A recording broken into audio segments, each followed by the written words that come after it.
The year is 1631. It is 2 a.m. in the remote Irish coastal village of Baltimore, and the silence of the Atlantic night is about to be shattered by the sound of splintering wood. The villagers are asleep, safe in their thatched cottages, dreaming under the heavy wool of their blankets, completely unaware that death has just made landfall on their shores. In the darkness, silhouettes move with practiced, military precision. Men with curved blades and torches, speaking a language that has never been heard in this part of the world. Then, the screaming starts. It begins as a single, terrified shriek and multiplies instantly into a chorus of panic that tears through the salt air. Pirates from North Africa are kicking down the doors. They do not knock. They crash through the flimsy wood, dragging men, women, and children from the warmth of their beds into the biting cold of the Irish night. The smell of smoke begins to overpower the scent of the sea as the thatch roofs catch fire, casting a hellish orange glow over the chaos. Fathers reach for tools to defend their families only to be struck down by the heavy stocks of muskets. Mothers clutch their infants, trying to shield them from the rough, calloused hands of strangers. Iron chains rattle, a sound that will haunt these survivors for the rest of their lives, as they are bound together in the dirt streets while their homes are consumed by flames. Before the sun can even hint at rising over the horizon, every single one of them is forced onto a ship. They are leaving Ireland forever. Among them is a young woman named Joan Broadbrook. She is trembling, her nightgown torn, her feet bare and bleeding on the rough wood of the deck. She had never left her village. She had never imagined that men from a world she didn't know existed would come for her in the middle of the night. 3 weeks later, the gray skies of Ireland are a distant memory, replaced by the relentless, blinding sun of North Africa. Joan stands on a wooden platform in a slave market in Algiers. She is exhausted, dehydrated, and terrified, but she is not allowed to rest. She is on display. Men circle her like merchants inspecting livestock at a county fair, but the hunger in their eyes is different.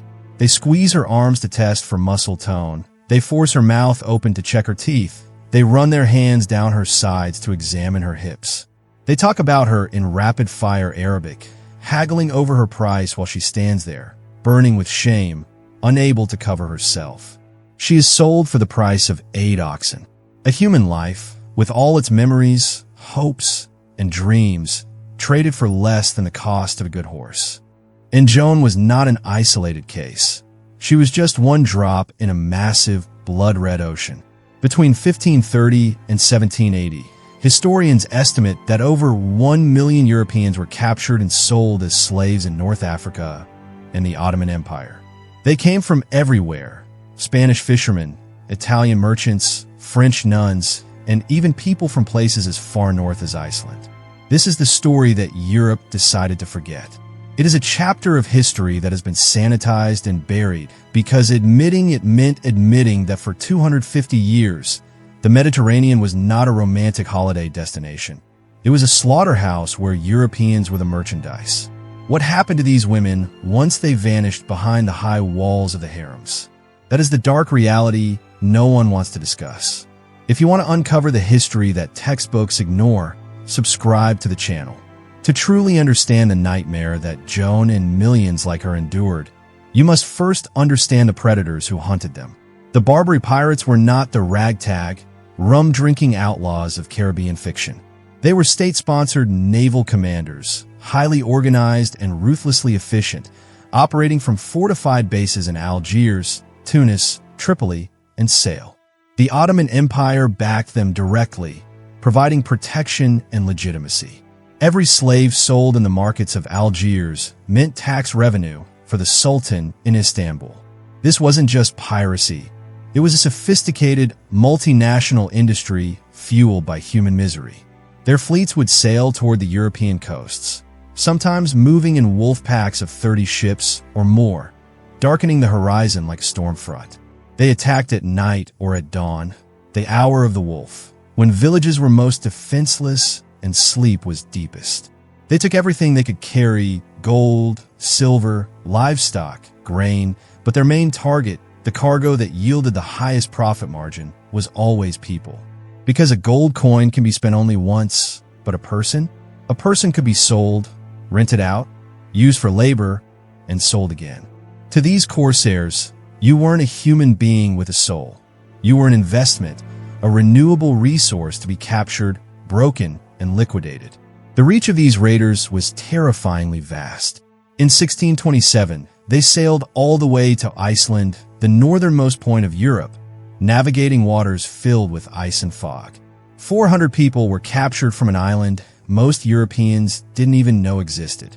Imagine being an Icelandic farmer, accustomed to the quiet isolation of the Arctic Circle, waking up to men speaking Arabic breaking down your door. Men from a continent you couldn't even point to on a map. The shock alone was enough to paralyze entire communities. In 1544, the legendary corsair Harem Barbarossa attacked the Italian coast with a ferocity that is still remembered in local folklore. He captured 7,000 people in a single summer. 7,000 lives. That is not a raid. That is a harvest. 10 years later, in 1554, corsairs attacked the Spanish town of Vieste and took 6,000 captives. They emptied the entire town in one night, leaving behind only the stray dogs and the dead. These were coordinated military operations with specific targets, young women and children, because they brought the highest prices in the markets. Now, place yourself on the coast of Spain or Italy during this period of terror. Every night, you go to sleep wondering if tonight is the night the ships come. You listen to the wind, wondering if it carries the sound of flapping sails or the splash of oars. If you wake up to screaming, by morning you could be in chains on a ship heading to a world you cannot imagine. For 250 years, that was the reality for coastal Europe. Entire villages were abandoned, crumbling into dust as people moved inland, away from the sea, fleeing the reach of the corsairs. Watchtowers were built along every Mediterranean coast, stone sentinels staring out at the blue horizon. Churches rang bells in specific patterns to warn of attacks, but warnings weren't always enough. The corsairs adapted. They were intelligent, cunning adversaries. They learned which villages had weak defenses. They bribed local criminals for information on patrol schedules. They waited for storms that forced fishing boats to stay in the harbor, trapping the population. Then they struck. Some Europeans, known as renegades, actually converted and joined the corsairs. These men were traders of the highest order, bringing with them knowledge of European languages, customs, and weaknesses. They became guides for the raids, leading the wolves into the sheepfold. The most infamous was Simon the Dancer, a Dutch captain who switched sides and became one of the richest corsairs in Algiers. He personally captured thousands of his own countrymen, selling them in the markets without a shred of remorse. Money, it turns out, has no loyalty. Nationality meant nothing when gold was on the table, and there was a mountain of gold to be made in the flesh trade. Let's look closer at the human cost. Let me tell you about another woman, Maria Terallan. She was Dutch, captured in 1731 at just 22 years old while traveling on a merchant ship near the coast of Spain. The pirates boarded the vessel at dawn, swarming over the rails like insects. They showed no mercy to men over 40. They were considered useless for heavy labor and hard to sell, so their bodies were thrown overboard, sinking into the dark water. The young men were chained. All the women were chained.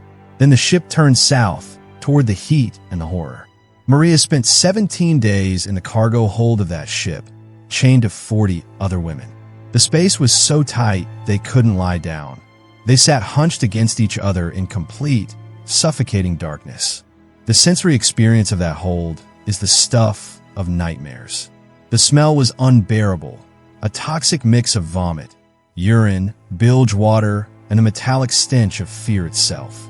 There was no light, no fresh air, just the sound of the ship creaking, the waves slapping against the hull, and the sound of other women crying in languages Maria didn't understand.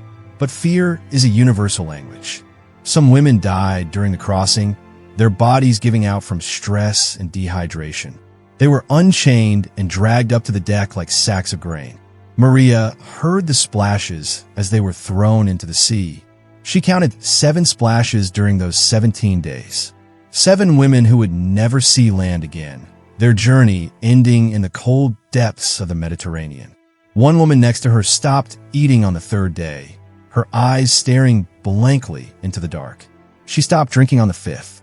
By the 8th day, she was gone. Maria had to sit chained to the cold body for hours before the slavers finally noticed and removed it. When they finally reached Algiers, the hatch was thrown open and Maria was pulled up to the deck. She hadn't seen sunlight in over 2 weeks. The Mediterranean sun was so bright it felt like needles piercing her eyes, blinding her temporarily. The first thing she saw when her vision cleared were the white walls of Algiers gleaming in the sun, beautiful and terrifying. The second thing she saw was the slave market. The processing of humans was brutally efficient. Captives were taken to public baths, washed, and their wounds treated, not out of kindness, but to ensure they wouldn't die before the sale. They were scrubbed clean to look more appealing, then sorted like cattle. Strong young men went to manual labor or the galleys, condemned to row ships until their bodies gave out. Most galley slaves died within 5 years, chained to their oars, sleeping in their own filth, fed just enough to keep their muscles working. Educated men were sold as tutors or craftsmen, more valuable, better treated, but still property without rights. Children were trained as servants, and sometimes the young ones were converted and raised in a new faith, growing up never knowing their real names or where they came from. Women over 35 went to domestic work, cooking, cleaning, the invisible labor of wealthy households. But young women between 15 and 30, they were the diamonds of the trade, the most valuable merchandise in the entire market. They were destined for the harems. Before the sale came the inspection.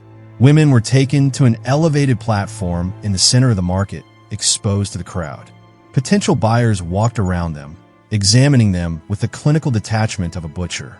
They squeezed their arms and legs to check for strength, pulled open their mouths to inspect their teeth and gums, examined every inch of their skin for diseases, scars, or defects. In many markets, especially in Algiers and Tunis, women were put on full display for inspection. Nothing hidden, nothing left to the imagination. Buyers ran their hands over bodies that didn't belong to them, touched whatever they wanted to touch, violating their dignity before the exchange of money even took place. A French friar named Pierre Dan, who worked rescuing Christian captives in Algiers in 1634, documented what he witnessed in these markets. His writings paint a picture of absolute despair. He wrote that Christian women were put on display in public squares, inspected like animals. When the young women cried or tried to cover themselves, any resistance was met with immediate, brutal beatings. The slavers would strike them with whips or sticks until they learned that resistance was useless, that their bodies were no longer their own. This wasn't hidden in some back alley. It happened in broad daylight, in bustling public squares, witnessed by thousands, completely legal and completely accepted by the society that profited from it. Now, imagine being Joan Broadbrook again, standing on that platform. A young woman from a tiny, close-knit Irish village where she knew everyone by name, where her biggest worry had been whether the potato harvest would be good, where she had never been touched by any man, let alone a stranger. Now she was being examined by men speaking a language that sounded like aggressive noise to her ears. Their rough hands were on her skin, their eyes evaluating her worth in silver coins.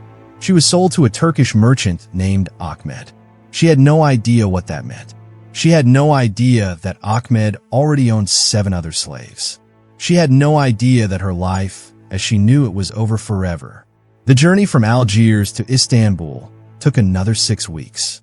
Joan was kept in the cargo hold of yet another ship, this time with 20 other European women, Italians, Spanish, French, Greek. The hold was a Tower of Babel. None of them spoke English, and Joan spoke nothing else. Verbal communication was impossible, but the shared terror created a bond. They all knew what awaited them. They had heard the stories whispered in their villages.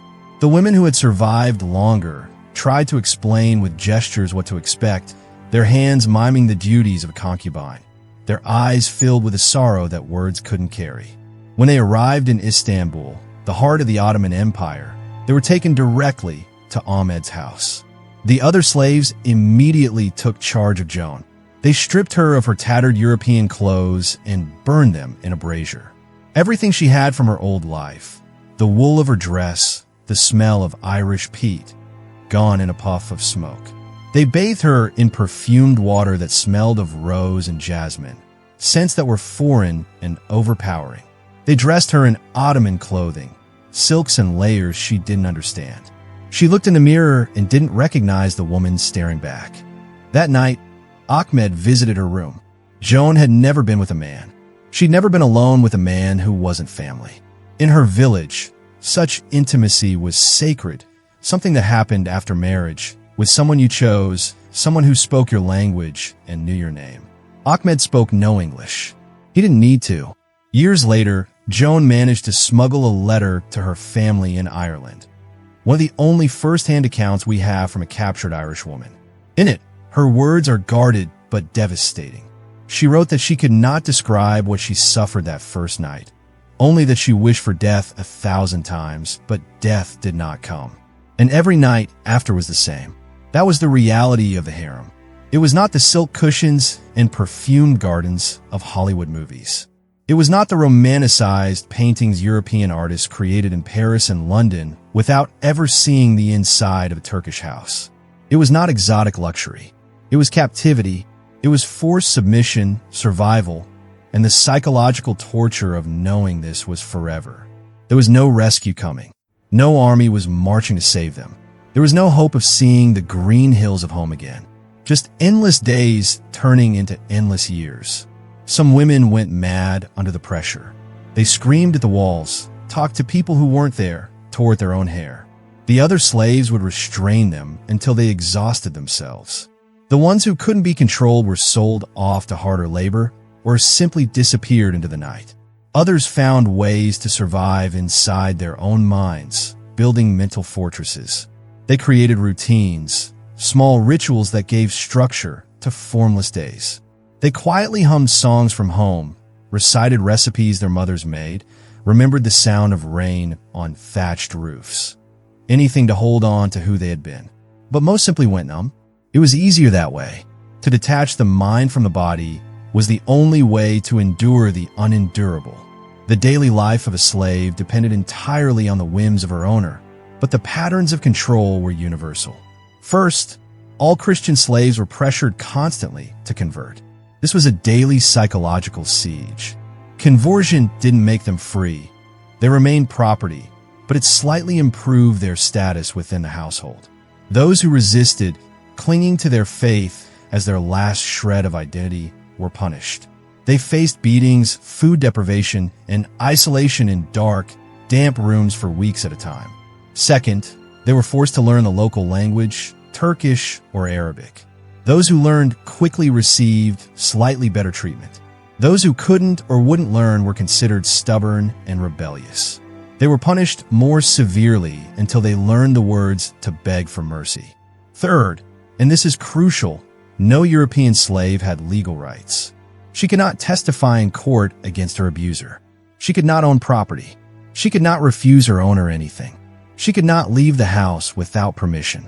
She was in every legal sense an object, a thing with no more rights than a chair or a carpet.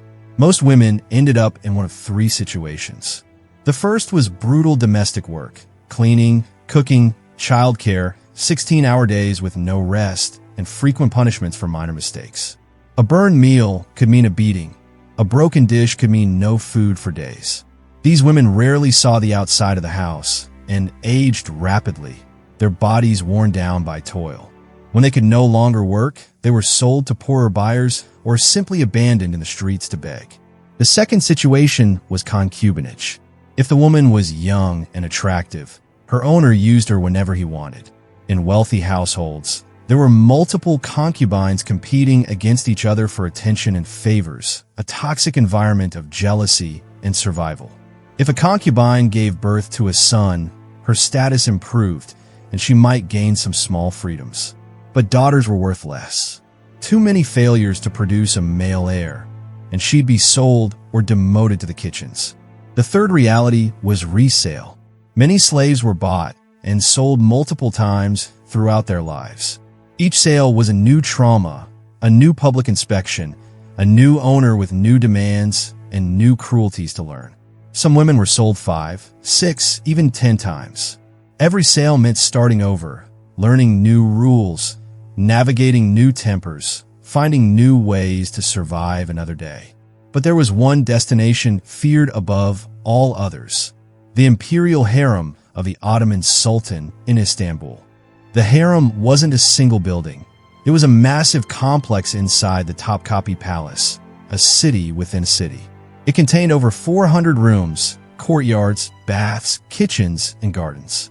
At its peak, it held between 500 and 1,000 women simultaneously. A city of women, all of them property. Most residents weren't European. They were Circassian and Georgian slaves from the Caucasus region, considered the most beautiful by Ottoman standards. But Europeans were present, a rare and valuable minority. To reach the imperial harem, a slave had to be extraordinarily beautiful, young, usually between 12 and 18, and she had to survive a brutal selection process.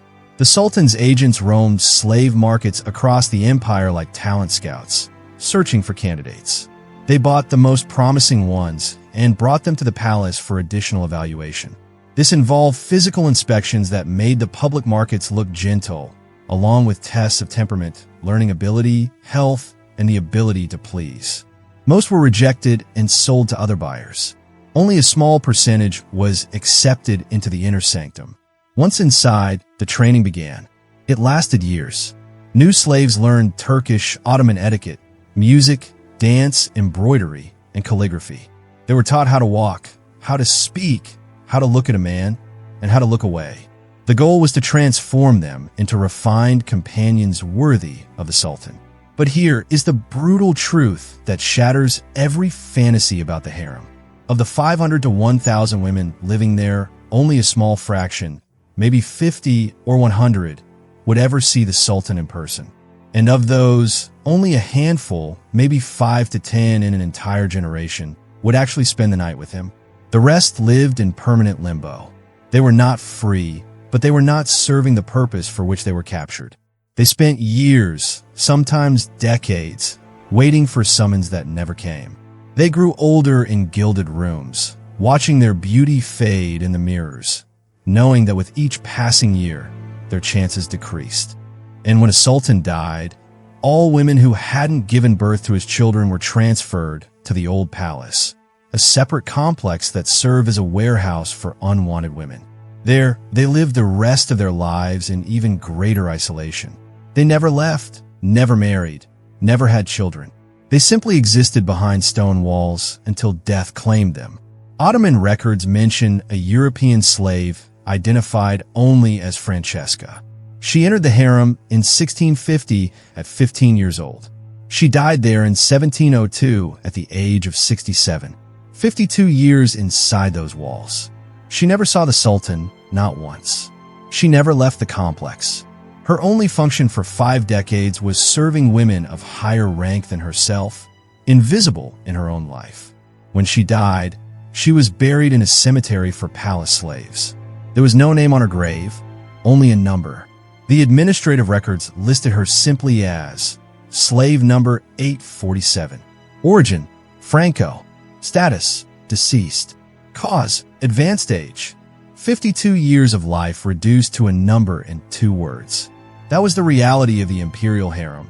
Not power and luxury, but a gilded prison where thousands of women disappeared without leaving any trace except a number in a ledger. So why did Europe allow this to continue for 250 years? Why did the great powers not intervene? The answer is shameful. Europe was divided and weak. Religious wars between Catholics and Protestants consumed every resource and every ounce of political will. The states didn't cooperate to face the Corsair threat because they were too busy fighting each other.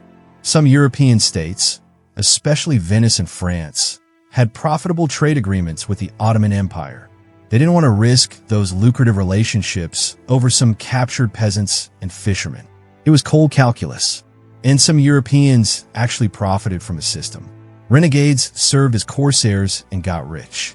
Merchants traded goods with North Africa regardless of where those goods came from. Ransoming captives became its own industry. But the ransom system was slow, bureaucratic, and heavily favored the wealthy.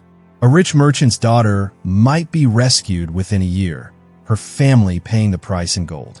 A poor fisherman's wife might wait forever. Most waited forever. Maria Terallan, whom we met earlier, was one of the lucky ones. After 8 years in captivity, her family sold everything they owned to raise the ransom. 200 Dutch florins, a fortune for a working-class family. She was freed in 1739 and returned to Holland. But when she arrived, she discovered something devastating. The home she dreamed of no longer existed. Her fiancé had married another woman. Her mother had died of grief 2 years after her capture. Her father was financially ruined from raising the ransom, and her community rejected her. They saw her as contaminated, dishonored. No one wanted to marry a woman who had been a slave in North Africa. The assumptions about what had happened to her, true or not, marked her like a scarlet letter. Maria lived the rest of her life alone, working as a seamstress. In her diary, preserved in Dutch archives, she wrote that she would have preferred to die in captivity than return to this life. At least there, her shame was private. Here, it was public and eternal. The situation only changed in the 19th century when the geopolitical winds shifted. France began bombing corsair bases, and in 1830, they invaded Algeria, ending the system for good. But by then, over 1 million people had been captured. The vast majority never returned. Joan Broadbrook spent years in captivity. When she was finally freed, she tried to return to Ireland, but Baltimore was gone. Her home, her life, her family, all of it erased.